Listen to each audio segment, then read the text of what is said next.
Tabea, Shalom. Berjumpa lagi dengan Sabda Pagi Gemim Sion Winangun.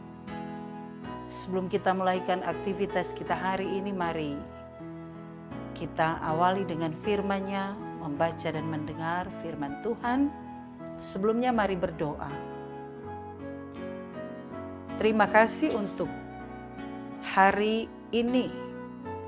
Tuhan anugerahkan lagi bagi kami kehidupan, tapi juga kesempatan untuk berbuah bagi kemuliaan Kristus Tuhan melalui karya dan kerja kami, melalui pelayanan dan pengabdian kami, melalui hidup kami di hari ini. Karena itu tuntun kami dengan firman-Mu, supaya sungguh-sungguh kami boleh melangkah dengan firman-Mu di hari ini dan di sepanjang kehidupan kami. Amin. Saudaraku yang diberkati Tuhan, kita akan membaca dalam Injil Yohanes pasal yang ke-15 ayat yang ke-8.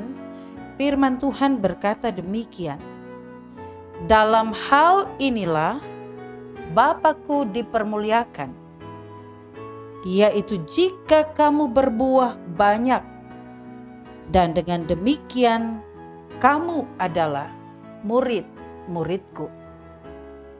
Bapak, Ibu, Saudara yang diberkati Tuhan, ketika kita melihat petani, seorang petani pasti akan selalu berusaha dan berharap bahwa tanaman atau tumbuhan yang ditanam menghasilkan buah. Ya. Hasil yang melimpah pasti akan membawa sukacita yang melimpah juga bagi para petani. Petani yang berhasil akan menjadi sorotan bagi petani yang lain. Ya. Kalau bahasa sekarang viral karena keberhasilannya. Dan pasti orang akan bertanya-tanya bagaimana caranya untuk mendapatkan hasil yang melimpah. Dan tidak menutup kemungkinan bahwa petani yang berhasil ini akan terkenal karena keberhasilan kinerjanya. Yang pada akhirnya dia menjadi teladan, acuan bagi para petani yang lain. Keluarga Kristen yang dikasihi dan diberkati Tuhan, murid dalam ayat yang dibaca saat ini dimetaforakan atau dikiaskan sebagai petani yang tekun bekerja keras, menanam dan menghasilkan buah yang banyak. Buah yang dihasilkan muridnya itu mempermuliakan Bapaknya. Itu kata Yesus. Bapa-Ku dipermuliakan, dan dengan demikian kamu adalah murid-murid-Ku. Ini kehendaknya. Tapi terkadang ada murid Yesus yang berpikir bahwa keberhasilan yang diraihnya dengan kekuatan, kemampuan, kerja kerasnya, seolah-olah hanya karena dirinya sendiri. Karena itu ada seringkali kita dengar ungkapan, kalau bukan kita, kalau bukan saya, ya nak mau jadi ini semua.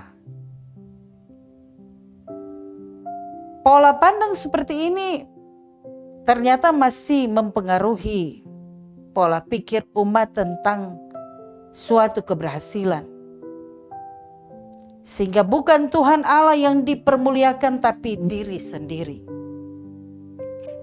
Sebagai murid kita diajak untuk menghasilkan buah yang banyak, untuk memuliakan Tuhan Allah, bukan diri sendiri. Itulah murid yang sesungguhnya. Memang dalam kenyataan yang ada yang mengaku sebagai murid Kristus, akan tetapi cara dan perilaku hidupnya tidak mencerminkan sebagai murid yang dikehendaki olehnya. Dan karenanya keluarga Kristen diharapkan menjadi muridnya yang berbuah bagi banyak orang. Sebagai orang tua, menjadi orang tua yang baik, dihormati, disegani, dicontohi, dihargai oleh anak-anaknya. Sebaliknya sebagai anak-anak harus menjadi anak-anak yang baik, yang taat, patuh kepada orang tua, terutama kepada Tuhan Allah. Jadi jika orang tua tidak menjadi teladan, maka anak-anak pun berkewajiban menyampaikan kehendak Allah, kehendak Yesus Kristus. Dan orang tua pun harus mendengar, menerima. Demikian juga ketika orang tua menasihati anak-anak dengan hal-hal yang baik dan benar, anak-anak harus patuh dan taat menerima. Sehingga tercipta keharmonisan hidup orang beriman. Ya. Dan di sana orang akan melihat bahwa ada Kristus yang hidup di tengah persekutuan keluarga-keluarga Kristen. Dan ini artinya bahwa kita telah memuliakan Tuhan melalui kehidupan kita. Dalam kehidupan keluarga, tapi juga ketika kita ada bersama dengan jemaat dan orang-orang di sekitar kita. Begitulah hendaknya pola hidup kita sebagai murid Kristus yang sesungguhnya. Kalau kita melakukan hal-hal yang baik dan benar sesuai dengan kehendak firman-Nya, itu berarti kita adalah murid-muridnya. Amin. Mari berdoa.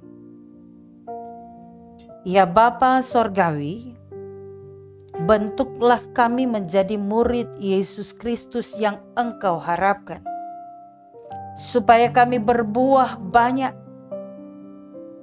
dan lewat buah-buah yang banyak itu kami memuliakan nama-Mu. Dalam nama Yesus Kristus, pokok anggur kehidupan kami berdoa. Amin. Demikian saudara, renungan di pagi hari ini. Tuhan Yesus memberkati kita semua. Shalom.